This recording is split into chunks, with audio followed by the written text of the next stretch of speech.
আসসালামু আলাইকুম প্রিয় দর্শক, অন্য মঞ্চের আলাপচারিতায় আপনাদের সকলকে আমন্ত্রণ জানাচ্ছি।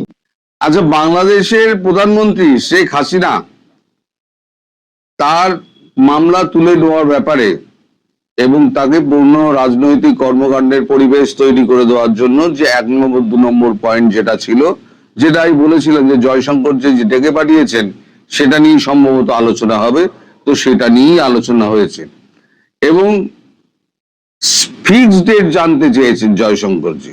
বলেছেন আমি খুব ব্যস্ত মানুষ, আমার সময় খুব কম, কম কথায় আসল কাজটা করুন, কম কথার মধ্যে।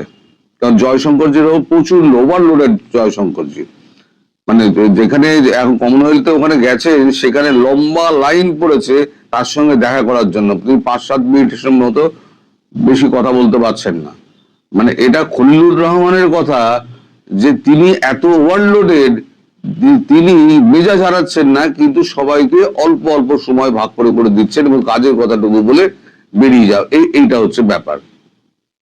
এখন ফিক্সড ডেট যেটা জানতে চাওয়া হয়েছে সেটা আপনাদের যখন বৈঠক হয় সেই সময়তে আপনাদের আইনমন্ত্রী অ্যাডভোকেট আসাদুজ্জামানকে ফোন করা হয়। আসাদুজ্জামানকে ফোন করে বলা হয় যে বিশেষ একটা আপনারা কমিটি করুন, কমিটি করে 16 তারিখের মধ্যে, এই মাসের 16 তারিখের মধ্যে এই ব্যাপারে সিদ্ধান্ত নিতে হবে এবং সেটা মানে আদালতের কাছে পেশ করতে হবে যে আমরা এরকম কোনো এই যে 12টা হত্যা মামলা, বিভিন্ন 12টা হত্যা মামলা তার বিরুদ্ধে দেওয়া হয়েছে, সেই হত্যা মামলাগুলো আমরা তুলে নিতে চাই, কারণ এগুলো হচ্ছে ফলস, ফেব্রিকেটেড, মানে ফলস অ্যান্ড ফেব্রিকেটেড। সেটা কিন্তু এর আগেও কিন্তু যিনি আইনজীবী তিনিও কিন্তু তুলেছিলেন যে এগুলো ফলস এবং ফেব্রিকেটেড প্রমাণিত, ওই চার্জশিটের মধ্যে প্রমাণিত। এই 16 তারিখের মধ্যে এইটা ভারতবর্ষকে জানাতে হবে, জানালে পরে ভারতবর্ষ সেই অনুযায়ী কাজ করবে, পরবর্তী কাজগুলো করবে। মানে হেল্প করার ব্যাপারটা, বাংলাদেশকে হেল্প করার ব্যাপারটা পরবর্তী পর্যায়ে পড়বে।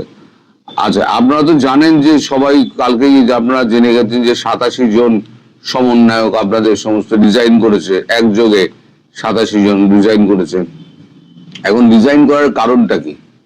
ডিজাইন করার কারণটা হচ্ছে যে পাপ করেছিল না, সে পাপ থেকে হাত ধুয়ে ফেলার চেষ্টা, যে আমি তো আর এখন সমন্বয়ক নেই, তোমাদের উপরে যে অত্যাচার করেছিলাম আমরা ওর মধ্যে আমরা নেই, আমরা দল ছেড়ে দিয়েছি, আমাদের সঙ্গে পোষায়নি, আমরা ওর মধ্যে ছিলাম না। কিন্তু তা করে কি আর নির্বাচনে যাবে?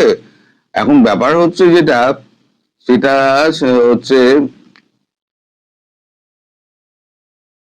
সীমান্ত অতিক্রম করে, কোন কোন সীমান্ত? ব্রাহ্মণবাড়িয়া, কুমিল্লা, ময়মনসিংহ, যশোর, এই সীমান্তগুলো পেরিয়ে আরো সীমান্ত আছে, এই সীমান্তের 4টি নাম আমার কাছে এসছে। এই সীমান্ত পেরিয়ে দলে দলে আওয়ামী লীগ নেতারা যারা ভারতে অবস্থান করছিলেন তারা নিজ নিজ বাসস্থানে ফিরে যাচ্ছেন এবং তারা গিয়ে আস্তে আস্তে দলের হাল ধরবেন। সেটা কিন্তু শেখ হাসিনার নির্দেশ এবং তারা অলরেডি ফিরতে শুরু করেছেন। এই যে ফিরতে শুরু করেছে না, যখনই আওয়ামী লীগ নেতারা, তখনই এদের প্রাণবায়ু বেরিয়ে যাওয়ার জোগাড়, যে আওয়ামী লীগ যদি পথে নামে তাহলে আমাদের কি অবস্থা হবে। তো তারা ঝটপট ডিসিশন নিয়ে একই কমিটির 87 জন পুরো একসঙ্গে রিজাইন করে দেয়।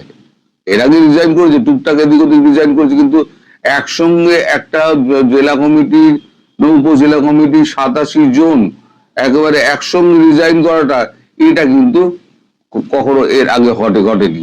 এটা কিন্তু একটা বড় ব্যাপার।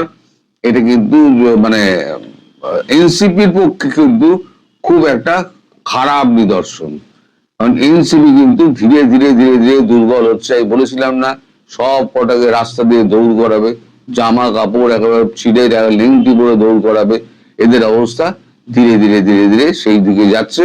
এবার আমি যেগুলো বলেছিলাম 18 মাস আগে, তখন আমাকে তো অনেক কথা বলেছিলেন আপনারা, অনেক সমালোচনা করেছিলেন। এখন দেখুন সেই দিকে আস্তে আস্তে যাচ্ছে কিনা। ভারতবর্ষে একটা গুলি না চালিয়ে শুধু কূটনীতির মাধ্যমে একটা সরকারকে ফেলে দিল, যেটা সিআইএ বসিয়েছিল। আবার একটা নতুন সরকারকে বসিয়ে দিয়ে এবং তাকে দিয়ে এই সমস্ত কাজকর্মগুলোকে সমস্ত কমপ্লিট করানো হচ্ছে। তো যাই হোক, এখন আরো আওয়ামী লীগ নেতারা তারা কিন্তু জামিন পাচ্ছেন, যেমন ঢাকা, কুমিল্লা, সাভার, যশোর, সাতক্ষীরা, চাঁদপুর, এই 14 জন আওয়ামী লীগ নেতার জামিন অলরেডি হয়ে গেছে। বাকি যারা আওয়ামী লীগ নেতারা জামিনের প্রয়াতে রয়েছেন, পাইপলাইনে রয়েছেন, তারা হলেন 297 জন আপাতত পাইপলাইনে রয়েছেন। তারপরে তো আরো আরো আস্তে আস্তে আসবে। নিরাপরাধ সাংবাদিক যারা আছেন তাদেরকে ইমিডিয়েটলি, যাদের বিরুদ্ধে মামলা দেওয়া হয়েছে তাদেরকে ইমিডিয়েটলি ছাড়ার ব্যবস্থা করা হয়েছে। এটাও কিন্তু শর্তের মধ্যে ছিল যে আপনার সাংবাদিক, মানবাধিকার কর্মী, তারপর শিল্পী, সাহিত্যিক, তারপরে বুদ্ধিজীবী যারা রয়েছে তাদেরকে বিভিন্ন মামলায় আপনারা অ্যারেস্ট করে নিয়েছেন, সেগুলোকে ছাড়তে হবে। সেই ছাড়ার প্রক্রিয়াটাও কিন্তু শুরু হয়ে গেছে। অর্থাৎ দেখুন আস্তে আস্তে কিরকম হচ্ছে, ভারতের সঙ্গে সম্পর্কটা কিন্তু তারেক রহমান ধীরে ধীরে সব স্বাভাবিক করার চেষ্টা করছেন। মুখে কিছু বলছেন না, তিনি ভেতরে ভেতরে ভেতরে ভেতরে এই জিনিসটা করে যাচ্ছেন। এখন কথা হচ্ছে তিনি যদি ওপরে ওপরে করতে যান তাহলে আবার ভারত বিরোধী যে চক্রটা আছে, যদিও এখন খুব নেমে এসছে, এখন আর ওই শোনা যায় না ভারতীয় পণ্য বর্জন করো, দিল্লি না ঢাকা, দিল্লি না ঢাকা না পিন্ডি, এই সমস্ত এখন তো অনেক সব বন্ধ হয়ে গেছে। করে দেখেছে যে ভারতবর্ষ ছাড়া তাদের কোনো গতি নেই। এখন তারা নিজেরাই বুঝতে পারছে। আমার কমেন্ট দেখলে বোঝা যায় এখন সব শুধরে গেছে, সব ভালো ছেলে হয়ে গেছে। ভালো ছেলে পাওয়া খুব মুশকিল দাদা। তো যাই হোক, আচ্ছা,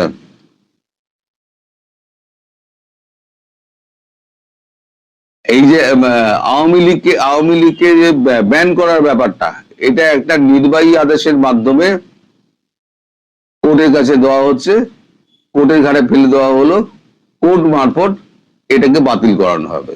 নির্বাহী আদেশের মাধ্যমে যেটা করা হয়েছে সেটা কিন্তু 30 তারিখের মধ্যে করতে হবে, 31 নয়, 30 তারিখের মধ্যেই করতে হবে এটা। আর আওয়ামী লীগের নেত্রীর ব্যাপারটা হচ্ছে 16 তারিখের মধ্যে সমস্যার সমাধান করতে হবে। সীমিত আকারে আওয়ামী লীগের মিছিল এবং তাদের অফিস খোলা এবং তাদের রাজনৈতিক কর্মকাণ্ড শুরু করার ব্যাপারে কোনো বাধা দেওয়া যাবে না, এটা ভারতের পরিষ্কার মত। সীমিত আকারে আস্তে আস্তে শুরু করলে পরে তাদেরকে কোনো রকম ধরপাকড় করা যাবে না, তাদেরকে ফলস মামলা দিয়ে জেলে ঢোকানো যাবে না। যদি হয় সেটা কিন্তু এই চুক্তির ভঙ্গ হিসেবে, চুক্তি ভঙ্গ হিসেবে দেখা হবে। তো সব মিলিয়ে যেটা দাঁড়াচ্ছে এইখানে যে মানে ভারতের সঙ্গে একটা সম্পর্ক একটা ভালো জায়গায় নিয়ে যাওয়ার চেষ্টা করা হচ্ছে। আর একটা বড় খবর যেটা আছে সেটা হচ্ছে এই যে আপনাদের রাষ্ট্রপতি শাহাবুদ্দিন চুপ্পু, তাকে আরো একটা বছর রেখে দেওয়ার পরিকল্পনা করা হয়েছে। কেন প্রশ্ন উঠতে পারে, তো কেন? যুক্তি আছে তো। এই যুক্তিটা হচ্ছে এখনই যদি তাকে ছেড়ে দেওয়া মানে এ করা হয়, যদি তাকে সরিয়ে দেওয়া হয়, তাহলে পরে এই যে 5 বছর তারা ক্ষমতায় থাকবে বলে যেটা আশা করছে, এই 5 বছরে তাহলে পরে আবার নতুন রাষ্ট্রপতি চলে আসবে। এখনই যদি ওনাকে ছেড়ে দেওয়া হয়, তাহলে ওনাকে যখন ছেড়ে দেওয়া হবে 1 বছর বাদে, তখন 1 বছর আওয়ামী লীগ বিএনপি কমপ্লিট হয়ে যাবে সরকার, তাহলে বাকি থাকবে 4 বছর। কিছুটা হাতে আপনার পরবর্তী রাষ্ট্রপতি, সে তিনি যিনি হোক, তিনি হাতে থাকবেন। এটা হচ্ছে একটা প্ল্যান। তাই শাহাবুদ্দিন চুপ্পুকে আপাতত 1 বছরের জন্য রেখে দেওয়ার একটা পরিকল্পনা করা হয়েছে। এখন এই হচ্ছে মোটামুটি ব্যাপার। দেখুন আপনাদের সময় কম, আমি ভিডিও দীর্ঘ করব না, কারণ আপনারা এখন অনেকেই ক্লান্ত। তারপরে তো আপনারা ঈদের বাজার হাট করবেন, এমনিই তো ভিউজ আমার লটকাচ্ছে, আপনারা সমস্ত ক্লান্ত আমি বুঝি। আপনারা দেখতে দেখার সময় পাচ্ছেন না, তার মধ্যে আর ভিডিওকে বাড়িয়ে আর লাভ নেই। আপনারা সবাই সুস্থ থাকবেন, ভালো থাকবেন, আর আপনাদের ঈদ সামনে, ঈদ খুব ভালো কাটুক, আমি এই শুভকামনা আপনাদের জন্য জানাচ্ছি। আওয়ামী লীগ এবং বিএনপির মধ্যে বর্তমানে রাজনৈতিক সম্পর্ক কোন পর্যায়ে আছে? আওয়ামী লীগকে কি খুব দ্রুত রাজনীতিতে ফিরতে দেওয়া হবে, কিংবা ত্রয়োদশ জাতীয় সংসদ নির্বাচনে যেভাবে প্ল্যান করে আওয়ামী লীগ বিভিন্ন জায়গাতে বিএনপিকে ভোট দিয়েছে, তার প্রেক্ষিতে বিএনপির যে বিপুল বিজয় এবং জামাতের যে বাড়াবাতে ছাই, এটার পরিণতি কি হতে যাচ্ছে? আওয়ামী লীগ যে বিএনপিকে ভোট দিল, অনেক ক্ষেত্রে বলা হয়ে থাকে যে উপরে থেকে নির্দেশ এসেছিল। বাংলাদেশে আওয়ামী লীগের অনেক যারা নেতা আছেন তাদের সঙ্গে কথা হয়েছে, তো অনেক প্রার্থী, তাদের সঙ্গে কথা হয়েছে, অনেক প্রার্থী পরাজিত হয়েছেন, বিজয়ী হয়েছেন। যারা জয়ের ব্যাপারে শতভাগ নিশ্চিত ছিলেন, তারা অনেকে বলার চেষ্টা করেছিলেন যে একেবারে নির্বাচনের শেষ দিকে এসে আওয়ামী লীগের ভোটার যারা আছে তারা ইউটার্ন করে বিএনপির দিকে চলে যাওয়ার কারণে অনেক সম্ভাব্য প্রার্থী তারা বিজয়ী হতে পারেনি। এখন এই যে আওয়ামী লীগের ভোটাররা বিএনপির দিকে সুইং করলেন এবং জামাত যেখানে শতভাগ নিশ্চিত ছিল যে তারাই বিজয়ী হবে, সেই বিজয়টা মূলত বিএনপির ঘরে তুলে দেওয়া হলো। তারেক রহমান সাহেব এখন প্রধানমন্ত্রী, এর বেনিফিট আওয়ামী লীগ আদৌ পাচ্ছে কিনা? সরকার গঠনের একদিন দুদিন পর আওয়ামী লীগের মধ্যে একটা ব্যাপক, যাকে বলা হয়, আশা আকাঙ্ক্ষা দেখা গিয়েছিল। একজন দুজন আওয়ামী লীগ নেতা জামিন পেয়েছিলেন, পরবর্তীতে আবার সেই জামিন স্থগিত করা হয়েছে। আবার বিপরীতমুখী যে ঘটনা ঘটেছে, বেশ কয়েকজন পুলিশ কর্মকর্তা তাদের অধীনস্থ থানাগুলোকে নির্দেশনা দিয়েছেন যে আওয়ামী লীগের কোনো নেতা যদি জেলখানা থেকে জামিন পান, তাকে যেন শোন অ্যারেস্ট দেখিয়ে, অর্থাৎ অন্য একটি মামলায় শোন অ্যারেস্ট দেখিয়ে সঙ্গে সঙ্গে জেলে পড়া হয়। এই হলো অবস্থা চলছে। তার ফাঁকে 7ই মার্চ, যেটা বঙ্গবন্ধুর সেই ঐতিহাসিক ভাষণকে কেন্দ্র করে যে রাষ্ট্রীয় আচার ছিল, সেটা তো এই বছর হয়নি। অধিকান্ত যে ঘটনাটি ঘটেছে সেটা হলো কিছু ছাত্রছাত্রী ঢাকা বিশ্ববিদ্যালয় ক্যাম্পাসে শাহবাগ চত্বরে এই বঙ্গবন্ধুর ভাষণ বাজানোর চেষ্টা করেছিলেন। সেখানে জামাত এবং শিবিরের যারা লোকজন আছেন তারা ব্যাপক আক্রমণ করেছেন, মব তৈরি করেছেন এবং অনেকটা ইনুস জমানার মতো মব তৈরি করেছেন এবং তাদেরকে পুলিশের হাতে তুলে দেওয়া হয়েছে। পুলিশ তাদেরকে গ্রেপ্তার করেছে। যেভাবে গত 17 মাসে তারা মবের কাছে আত্মসমর্পণ করেছে, একইভাবে এবারও পুলিশ সেই মবের অনুগত থেকে যারা এই যাকে বলা হয় 7ই মার্চের ভাষণ বাজানোর চেষ্টা করেছে, তাদের বিরুদ্ধে আমি আজকের এই সময়টা পর্যন্ত মামলা হয়েছে কিনা বলতে পারবো না, তবে গতকাল রাত পর্যন্ত যেটা আমরা জেনেছি যে তাদের বিরুদ্ধে মামলা হচ্ছে। তো এই অবস্থাতে আওয়ামী লীগের ফিরে আসাটার সম্ভাবনা কতটুকু, আদৌ এটা সম্ভব হবে কিনা, আগামী দিনের রাজনীতির কি ধরনের সমীকরণ ঘটতে যাচ্ছে, সেই বিষয়গুলো নিয়ে সংক্ষেপে আলাপ আলোচনা করার চেষ্টা করব। প্রথমেই তারেক রহমান সাহেবের ব্যক্তিগত অ্যাটিটিউড বোঝার চেষ্টা করুন। তিনি ঠিক শেখ হাসিনা যে কাজগুলোর জন্য নিন্দিত হয়েছিলেন, ঠিক সেই কাজগুলো তিনি বন্ধ রেখেছেন। প্রথমত তিনি কথা বলছেন না। শেখ হাসিনা প্রচুর কথা বলতেন, সে তুলনায় তারেক রহমান সাহেব এই যে কথা বলছেন না, এটা শেখ হাসিনার যে রেজিম, সেই রেজিমের জন্য একটা বিরাট চ্যালেঞ্জ। দ্বিতীয়ত, শেখ হাসিনা সংবাদ সম্মেলন করতেন অহরহ, তিনি সেই কাজটিও তিনি করছেন না।